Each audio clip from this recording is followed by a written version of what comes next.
તો ચાલો દોસ્તો વાત કરીએ જી સબ્જેક્ટના મોસ્ટ ઇમ્પોર્ટન્ટ ટોપિકની. 18 ચેપ્ટરનો બનેલો આપણો સબ્જેક્ટ છે દોસ્તો, પરંતુ અમુક ચેપ્ટરો એવા છે જેમાંથી એક બબ્બે ટોપિકો જ આપણે તૈયાર કરવાના છે. એટલે આમ આપણું કન્ટેન્ટ રિડ્યુસ થઈ જશે, એટલે ટેન્શન ના લેતા મસ્ત કામકાજ થવાનું છે. અહીંયા તમને જે આઈએમપી આપું છું એના ઉપર સૌ પ્રથમ ફોકસ કરજો. ચેપ્ટર 1માંથી દોસ્તો સ્કોપ ઓફ જીઓટેકનિકલ એન્જિનિયરિંગ અત્યાર સુધી આ જ પૂછાયું છે, તો એક જ ટોપિક તૈયાર કરો, વાત થઈ ગઈ પૂરી. ચેપ્ટર 2માંથી soil formation in geological cycle, વાત થઈ ગઈ પૂરી દોસ્તો. મેઇન ચેપ્ટર 3 આવે છે દોસ્તો, આમાંથી સારું એવું કન્ટેન્ટ પૂછાતું હોય છે. 3 phase of soil, assumptions for drawing phase diagram, 3 phase diagram of soil અને 2 ફેઝ ડાયાગ્રામ.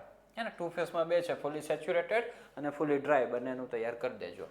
પછી આ જે દોસ્તો જે છે એ મોસ્ટ આઈએમપી છે. ફંડામેન્ટલ ડેફિનેશન્સ તમને જે આપવામાં આવેલી છે બધી જ તૈયાર કરી નાખો દોસ્તો, ગમે એ પૂછાશે.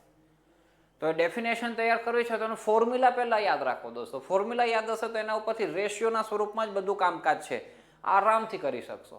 આપણે લાઈવ ક્લાસની અંદર બહુ સારી રીતના એક્સપ્લેન કરેલું છે. પછી ફંક્શનલ રિલેશનશિપની અંદર 4 ડેરિવેશન્સ તમને ત્યાં આપવામાં આવેલા છે, 4 ફોર્મ્યુલાના. તો એ ખાસ આપણે દોસ્તો તૈયાર કરી દઈએ. એમાંથી કોઈને કોઈ ડેરિવેશન હોય ને હોય જ છે દર વખતે. જો નહીં હોય ને તો મજા નહીં આવે દોસ્તો, એવું કામકાજ છે.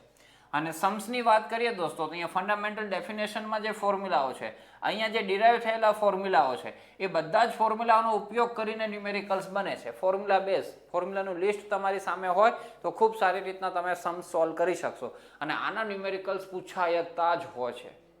હા, મોસ્ટ આઈએમપી सम्स હોય છે દોસ્તો, તો ખાસ તૈયાર કરજો. सम्स પછીનું હવે જે કન્ટેન્ટ છે દોસ્તો એ થોડુંક લેસ ઇમ્પોર્ટન્ટ છે. Methods of water content determination, ઘણી બધી મેથડો છે. એમાં એક્સપ્લેન એની વન, એમાં ઓવન ડ્રાઇંગ મેથડ દોસ્તો આપણે તૈયાર કરી શકીએ, પણ એટલું બધું આઈએમપી નથી. પછી ડેન્સિટી ફાઇન્ડ કરવાની મેથડો આપેલી છે, કોર કટર મેથડ ને આ ને તેને. જો તમે પ્રેક્ટિકલ કરેલો હોય દોસ્તો તો દિમાગમાં યાદ કરીને જજો, બાકી જો ન કરવી હોય તો ના કરતા દોસ્તો, કારણ કે અત્યાર સુધી પૂછાયું નથી. આ સેમ સિલેબસ છે જીઈનો, જૂનો હતો એ જ, ખાલી એક નવું કન્ટેન્ટ 16મા ચેપ્ટરમાં એડ થયેલું છે, બાકી બધું સેમ ટુ સેમ છે. એટલે જૂના પેપરોમાં આમાંથી જ બધું આવતું, તો એના આધારે હું તમને કહું છું. પાર્ટિકલ સાઇઝ એનાલિસિસ, તો ડેફિનેશન અને સિગ્નિફિકન્સ એનું તૈયાર કરો. સીવ એનાલિસિસ એમાં મોસ્ટ આઈએમપી છે, બહુ બધી વખત દોસ્તો પૂછાય છે. હાઇડ્રોમીટર મેથડ 1 થી 2 વખત જ પૂછાયેલું છે, એટલે એ તૈયાર ન કરો તો વાંધો નથી દોસ્તો, પણ સીવ એનાલિસિસ તૈયાર કરજો. પછી પાર્ટિકલ સાઇઝ ડિસ્ટ્રીબ્યુશન કર્વ, બરાબર, એ આખું વ્યવસ્થિત તૈયાર કરજો. એના યુઝિસ તૈયાર કરજો, એમાં સીયુ અને સીસીની બધી વાતો આવે છે એ તૈયાર કરજો. ફિગર તૈયાર કરજો, એક્ઝામ્પલ 4 તૈયાર કરજો. એના પછી દોસ્તો સોઇલ સ્ટ્રક્ચરમાં structure of the soil most IMP છે, અને એમાં જ 2 ટાઈપના છે, સ્પોક્યુલેટેડ અને હનીકોમ્બ. એનો ડિફરન્સ તૈયાર કરી દેવાય, ડિફરન્સના સ્વરૂપે પૂછે, બાકી સ્ટ્રક્ચરમાં બધું આવી જશે. તો જો આ ચેપ્ટરમાંથી એક જ ટોપિક, તો આ 2 ટોપિક થયા ને, આમ તો મુખ્યત્વે આ જ કહેવાય, આમાં જ આ 2 આવે છે દોસ્તો. એટલે એમ કન્ટેન્ટ નાનું થશે, નડતા નહીં નંબર્સથી, ખાલી 18 ચેપ્ટરો છે, 18માં અમુક ચેપ્ટરો 6 તો આવા છે નાના. કન્સિસ્ટન્સી લિમિટ્સ દોસ્તો ચેપ્ટર નંબર 6માં એની ડેફિનેશનો ખાસ તૈયાર કરી નાખો. સ્કેચ આપેલી છે, બરાબર, સ્કેચ, કન્સિસ્ટન્સી લિમિટની ડેફિનેશન, પછી લિક્વિડ લિમિટ, પ્લાસ્ટિક લિમિટ, શ્રિંકેજ લિમિટની ડેફિનેશનો, પછી ઇન્ડેક્સની ડેફિનેશનો છે બધી, તો એ બધી તૈયાર કરજો વ્યવસ્થિત, મોસ્ટ આઈએમપી છે. લિક્વિડ લિમિટ ડિટર્મિનેશન માટેનો ટેસ્ટ છે, હે ને, કસાગ્રાંડા અપાર્ટસની મદદથી કામ કરીએ છીએ, સોનાનો વાટકો, તો એ ખાસ તૈયાર કરજો. એવી રીતના પ્લાસ્ટિક લિમિટ દોસ્તો, એ તો આપણે રમત જ રમવાની છે, 3 mm થ્રેડ બનાવવાનો છે તે, તો એ તૈયાર કરજો. અને આ ન્યુમેરિકલ્સ પણ એના ફોર્મ્યુલા બેઝ છે, તૈયાર કરી દેવાય. ચેપ્ટર 7ની વાત કરીએ તો ઓબ્જેક્ટિવ અથવા તો પર્પઝીસ ઓફ સોઇલ ક્લાસિફિકેશન બહુ બધી વખત પૂછાયું છે, તો ખાસ તૈયાર કરાય. પછી સોઇલ ક્લાસિફિકેશન સિસ્ટમ 4 આપવામાં આવેલી છે દોસ્તો. એમાંથી જો ટેક્સચરલ ક્લાસિફિકેશન નામ આપીને પૂછે છે, અને સાથે આઈએસ ક્લાસિફિકેશન પણ તમને નામ આપીને પૂછે છે, તો એ 2 તૈયાર કરી દેવાની વ્યવસ્થિત, બાકીની દોસ્તો ઠીક છે, બરાબર. એક્ઝામ્પલ 5 ક્યારેક પૂછાય છે. ચેપ્ટર 3ના એક્ઝામ્પલ દર વખતે પૂછાય છે. 3 પછીના જે અહીંયા એક્ઝામ્પલ્સ લખેલા છે ક્યારેક હોય ક્યારેક ન હોય, એ રીતના છે દોસ્તો. ઓકે, આ જો ટાઈપ્સ ઓફ સોઇલ વોટર લ્યો, એ ક્યારેક પૂછાયેલું છે. ફ્રી વોટર ને હેલ્ડ વોટર ક્યારેક એ ડિફરન્સના સ્વરૂપની અંદર પૂછી શકે, પણ ક્યારેક તો પૂછતા જ નથી દોસ્તો. આ ચેપ્ટરમાંથી એક જ છે.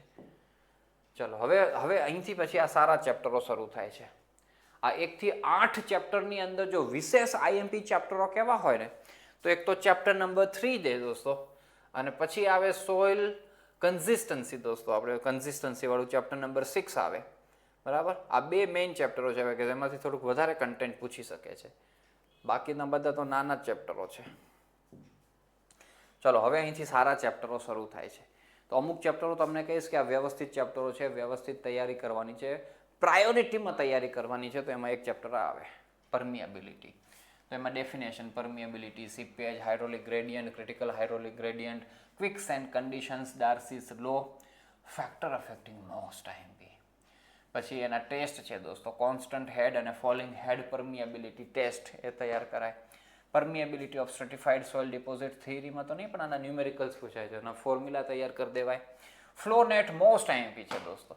ડેફિનેશન, કેરેક્ટરિસ્ટિક્સ, એપ્લિકેશન્સ, આપને ફ્લુઇડ મિકેનિક્સની અંદર પણ આવે છે ને અહીંયા પણ છે દોસ્તો. અને એના ન્યુમેરિકલ્સ તૈયાર કરવાના હોય દોસ્તો તો કોન્સ્ટન્ટ હેડના ન્યુમેરિકલ્સ છે, ફોલિંગ હેડના ન્યુમેરિકલ્સ છે અને સ્ટ્રેટિફાઈડ સોઇલ ડિપોઝિટના ન્યુમેરિકલ્સ છે દોસ્તો. તો એ ખાસ તૈયાર કરી જજો. આપણી નોટ્સની અંદર દોસ્તો જે ન્યુમેરિકલ્સ છે ને એ જ તૈયાર કરજો. જે લોકો ક્લાસમાં જોઈન થયા છે એ તો ટેક્સ્ટ બુકમાં જોવા ન જતા દોસ્તો, બરાબર. પણ જેમણે ક્લાસ જોઈન નથી કર્યા તો એને ટેક્સ્ટ બુકમાંથી રિફર કરવા હોય તો આ રિફર કરી શકાય. કોમ્પેક્શન આ પણ ફર્સ્ટ પ્રાયોરિટીની અંદર તૈયાર કરવાનું ચેપ્ટર છે દોસ્તો, યાદ રાખજો. Chapter number 3, chapter number 6 consistency, પછી આ 9મું અને 10મું ચેપ્ટર બધા ટોપ પ્રાયોરિટીવાળા ચેપ્ટરો છે. સૌથી વધારે સારી રીતે તૈયાર કરાય, રિવિઝન ખૂબ કરાય. ડિફરન્સ દોસ્તો કોમ્પેક્શન અને કન્સોલિડેશનનો, એમાં જ કોમ્પેક્શન અને કન્સોલિડેશનની ડેફિનેશનો આવી જશે. એમડીડી અને ઓએમસીની ડેફિનેશનો, standard Proctor test, difference, light અને heavy compaction test, factor affecting compaction, methods of field compaction દોસ્તો બધું આઈએમપી છે. જુઓમાં બધું ક્યારેક ને ક્યારેક રિપીટેડલી પૂછાયા જ કરે છે. તો આ વ્યવસ્થિત તૈયાર કરાય. આમાં ન્યુમેરિકલ્સ દોસ્તો એમડીડી અને ઓએમસી ફાઇન્ડ કરવાના બનતા હોય છે, તો એ પણ આપણે ખાસ તૈયાર કરીએ, બરાબર ને. આ ન્યુમેરિકલ્સ પણ વધારે વખત પૂછાય છે આ ચેપ્ટરના. હવે આવે છે દોસ્તો કન્સોલિડેશન ઓફ સોઇલ. કન્સોલિડેશન કદાચ કોઈને ઘડ ન બેસતું હોય ચેપ્ટર તો ખાલી આ તો કરજો જ ભાઈ. આ એક topic spring analogy for primary consolidation most IMP છે, ધી મોસ્ટ આઈએમપી. આ નહીં પૂછે ને તો મજા નહીં આવે દોસ્તો, ટોપિક એવો છે, બરાબર. તો એ ખાસ તૈયાર કરજો. અને પછી થોડી ઘણી જો તમને હોય બજેટ હોય તમારું તો કમ્પ્રેશન ઇન્ડેક્સ, કોફિશિયન્ટ ઓફ કમ્પ્રેસિબિલિટી અને કોફિશિયન્ટ ઓફ વોલ્યુમ ચેન્જ, આના ડેફિનેશન અને આના ફોર્મ્યુલા જે છે એ તૈયાર કરી નાખજો. બસ બીજું કાંઈ જ ના તૈયાર કરતા. બસ જેને બહુ જ લિમિટેડ કન્ટેન્ટ તૈયાર કરવું છે, બહુ વધી જતું હોય તો. બાકીના તો પછી કન્સોલિડેશનની ડેફિનેશન જે આના આગળના ચેપ્ટરમાં દોસ્તો આવી જ ગઈ હશે, આમાં એ જ ડેફિનેશન અહીંયા લખી દેવાની છે. પછી આ તો મેં કીધું જ. પછી તરજાગીની થિયરી અને એઝમ્પશન્સ તૈયાર કરો. Determination of coefficient of consolidation, એમાં આ મેથડ આવે છે the square root of time fitting method, અને આ ન્યુમેરિકલ્સ છે. ટપા પડે તો ન્યુમેરિકલ્સ કરવાના, બાકી નહીં કરવાના. ચલો એના પછી દોસ્તો આવે છે સ્ટ્રેસ ડિસ્ટ્રીબ્યુશન. આમાં પણ દોસ્તો ટોપિક તો બહુ બધા આપેલા છે. કેટલા બધા અલગ અલગ ટાઈપના લોડના હિસાબે જે જમીનની નીચે સ્ટ્રેસ ડેવલપ થાય એનું કામકાજ આપેલું છે, ડેરિવેશનો આપેલા છે, પણ પૂછતા જ નથી દોસ્તો. વર્ષ 2018થી આ સિલેબસ થતો જૂનો. તો એમાં દોસ્તો જે પેપરો પૂછાયેલા છે એના આધારે કહું તો ખાલી આટલું જ પૂછે છે કન્ટેન્ટ. એક તો આ ન્યુમાર્ક્સ ઇન્ફ્લુઅન્સ ચાર્ટ દોસ્તો. કોઈ પણ શેપનું લોડિંગ હોય પૃથ્વી ઉપર, જમીન ઉપર, એના કારણે જમીનથી નીચેની સોઇલમાં જે સ્ટ્રેસીસ આવે, કોઈ પણ શેપનું હોય લોડિંગ, એના માટેનો આ ન્યુમાર્ક્સ ઇન્ફ્લુઅન્સ ચાર્ટ છે. દર વખતે દોસ્તો પૂછાય છે. એટલે જો તમારામાં નહીં પૂછાય ને તો મજા નહીં આવે દોસ્તો, બરાબર. પાછું 7 માર્ક્સમાં પૂછાવો જોઈએ. અને 1-2 વખત આ પૂછેલું છે આઇસોબાર ડાયાગ્રામ, એક વખત આઇસોબારના નામથી પૂછેલું છે, એક વખત પ્રેશર બલ્બના નામથી પૂછેલું છે. બીજું કાંઈ જ નથી પૂછ્યું. અને પોઈન્ટ લોડ માટેનું ડેરિવેશન છે બોઝિનેક્સનું, બોઝિનેક અને વેસ્ટરગાર્ડનું કમ્પેરિઝન છે. આપણે લાઈવ ક્લાસમાં ઘણું બધું બીજું બધું પણ કરાવેલું છે, બરાબર, પણ પૂછ્યું નથી દોસ્તો. સમ્સ પૂછેલા છે અલગ અલગ ટાઈપના કેસ માટે. Line load, strip load, circular loading, એ બધાના ન્યુમેરિકલ્સ પૂછેલા છે. ફોર્મ્યુલા બેઝ ન્યુમેરિકલ્સ છે, આપણે લાઈવ ક્લાસમાં કરાવેલા છે, તો એ ન્યુમેરિકલ્સ તૈયાર કરી જવાય. શિયર સ્ટ્રેન્થ દોસ્તો, આ પણ સારું આઈએમપી ચેપ્ટર છે, પણ આ મગજનું દહીં કરી નાખે સમજવાની અંદર. થોડા કન્સેપ્ટ ને ટોપિકો એવા છે, પણ તૈયાર કરજો દોસ્તો. આપણે લાઈવ ક્લાસમાં ઇઝી રીતે સમજાવવાનો પ્રયત્ન કરેલો છે. મોર સ્ટ્રેન્થ થિયરી, મોર કુલમ્બ સ્ટ્રેન્થ થિયરી અને મોડિફાઈડ મોર કુલમ્બ થિયરી, આ ત્રણ જો સિક્વન્સમાં જ આવે છે. અને આ જ ટોપિકમાં આપેલું છે types of soil based on the total strength. એ અલગથી નામ આપીને પૂછી શકે છે તમને, એટલે અલગ ટોપિકથી મેં લખેલું છે, તો ખાસ તૈયાર કરજો. આમાં જે બોલ્ડ કરેલા છે એ વિશેષ બી સમજવાના છે આપણે. Shear test based on drainage condition, આ પણ બહુ બધી વખત દોસ્તો પૂછાય છે, તો ખાસ તૈયાર કરજો. CCCU ને એવા ટેસ્ટ છે ને એ. Direct shear test, box shear test પણ જેને કહેવાય છે, એના એડવાન્ટેજ અને ડિસએડવાન્ટેજ. આખો ટેસ્ટ તમે તૈયાર કરી શકતા હોય તો વેલ એન્ડ ગુડ, એ પૂછાય જ છે. કદાચ ટેસ્ટ ના તૈયાર કરી શકો તો ખાલી થિયરીની અંદર એના એડવાન્ટેજ ડિસએડવાન્ટેજ તો તૈયાર કરજો જ.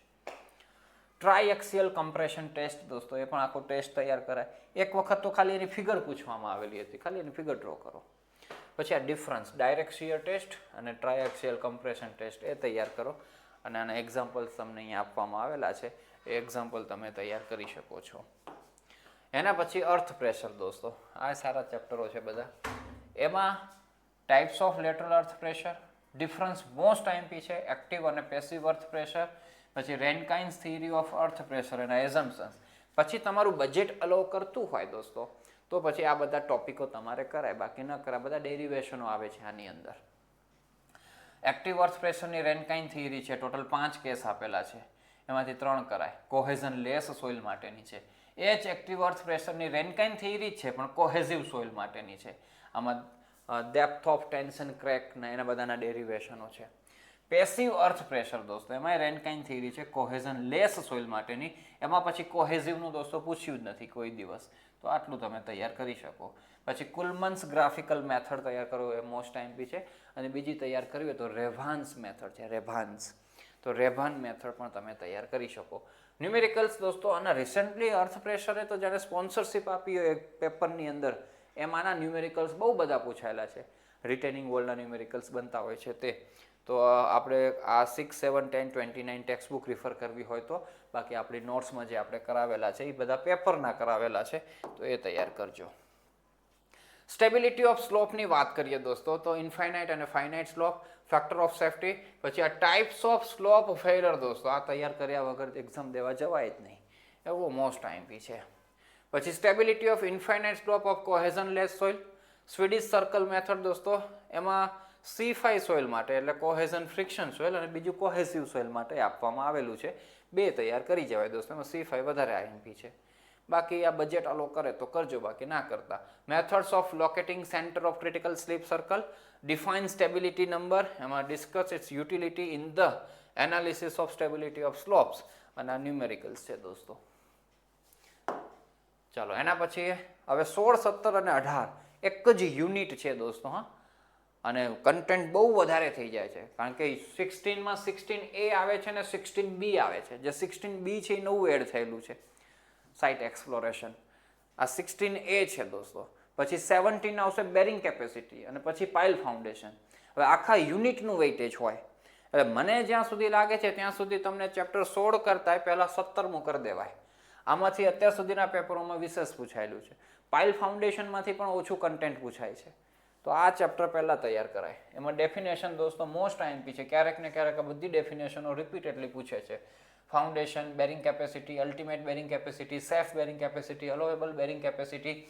મોડ્સ ઓફ શિયર ફેલર પણ મોસ્ટ આઈએમપી છે, 3 પ્રકારના છે, બરાબર. General shear failure, local shear failure ને પંચિંગ શિયર ફેલર, તો એ ખાસ તૈયાર કરજો વિથ સ્કેચ. ડિફરન્સ જનરલ અને લોકલ શિયરનો.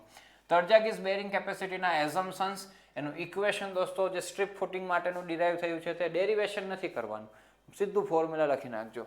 અને એના લિમિટેશન્સ. પછી effect of water table on bearing capacity, plate load test, factor affecting bearing capacity. તો આ બધા આઈએમપી જ છે દોસ્તો, જો હાઇલાઇટ કરેલા છે. એટલે આ બધું કન્ટેન્ટ બહુ બધી વખત પૂછાયેલું છે.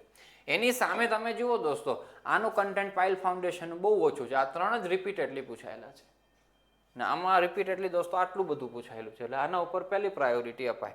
અને એક આ છે 16, એમાં ટાઈપ્સ ઓફ ફાઉન્ડેશન બહુ જૂનું અને જાણીતું છે. Shallow foundation, deep foundation, factor affecting selection of type of foundation, difference shallow અને ડીપનો. અને 16B કન્ટેન્ટ તો મેં આમાં લખ્યું જ નથી, કારણ કે આપણે BCT સબ્જેક્ટ સેમ 3ની અંદર આખું કન્ટેન્ટ આવી ગયેલું છે. તો એમાં જે ઇમ્પોર્ટન્ટ હતું ને એ જ તૈયાર કરાય. પણ તમારે જો સ્કીપ કરવું હોય તો પેલું એ જ સ્કીપ કરી નાખજો દોસ્તો. મને નથી લાગતું કે એમાંથી બહુ કન્ટેન્ટ આવશે તો આરામથી ઓપ્શનમાં નીકળી જશે. પાઇલ ફાઉન્ડેશનની વાત કરીએ દોસ્તો, તો નેસેસિટી ઓફ પાઇલ ફાઉન્ડેશન એ શું છે? પાઇલ ફાઉન્ડેશન કઈ સિચ્યુએશનની અંદર જરૂરી છે, એવી સિચ્યુએશન્સના સ્વરૂપમાં પણ એક વખત ક્વેશ્ચન પૂછાયેલો હતો. પછી detail classification of pile foundation, એમાં ખાલી નામ જ લખવાના છે, અલગ અલગ રીતે ક્લાસિફિકેશન છે, જસ્ટ નામ લખવાના હોય. એમાં એન્ડ બેરિંગ અને ફ્રિક્શન પાઇલનો ડિફરન્સ પણ પૂછી શકે છે. અંડર રિમ પાઇલ દોસ્તો લગભગ આપણા સિલેબસમાં નથી આપ્યું, જીઈમાં પણ બીસીટીમાં બધે હતું જૂનામાં, તો એમાંથી તૈયાર કરી દેજો. એક વખત પૂછાયેલું છે. સ્કિન ફ્રિક્શન પણ એકાદ વખત છે. અને short note on group action and efficiency of pile group દોસ્તો. તો આવી રીતના જીઈનું આખું કન્ટેન્ટ બનતું હોય છે, તો ધ્યાનથી અને શાંતિથી તૈયાર કરાય. મોસ્ટ ઇમ્પોર્ટન્ટ ચેપ્ટરોની અંદર ચેપ્ટર નંબર 3, ચેપ્ટર નંબર 6, પછી આવે 9મું પરમિએબિલિટી, 10મું કોમ્પેક્શન, પછી 11મું દોસ્તો કન્સોલિડેશન જે છે એ આખું ન કરો તો મેં તમને વાત કરી હતી એટલું તમે તૈયાર કરી દેજો, અહીંયા 1 to 4 જેટલું જ, બરાબર. પછી દોસ્તો આમાં ન્યૂ માર્ક્સ જ તૈયાર કરી નાખવાનું, વાત થાય પૂરી. બીજો 2 જ થિયરી છે, નાનું થઈ જશે. હવે આ ચેપ્ટર વ્યવસ્થિત તૈયાર કરજો. ઓકે, અર્થ પ્રેશરમાં બીજું કાંઈ ના થાય તો આ જે હાઇલાઇટ કરેલા છે એટલા ટોપિકો વ્યવસ્થિત તૈયાર કરી દેજો. ઓકે, આમાં પણ હાઇલાઇટ કરેલું હોય વ્યવસ્થિત. તો આટલા ચેપ્ટરો વ્યવસ્થિત છે દોસ્તો, ધ્યાનથી અને શાંતિથી એ તૈયાર કરવાના. તો ખૂબ સારી સફળતા તમે જીઈ સબ્જેક્ટની અંદર પ્રાપ્ત કરી શકો એવી શુભેચ્છાઓ અને શુભકામનાઓ સાથે આ વિડીયોની કરીએ આપણે સમાપ્તિ. Thank you so much.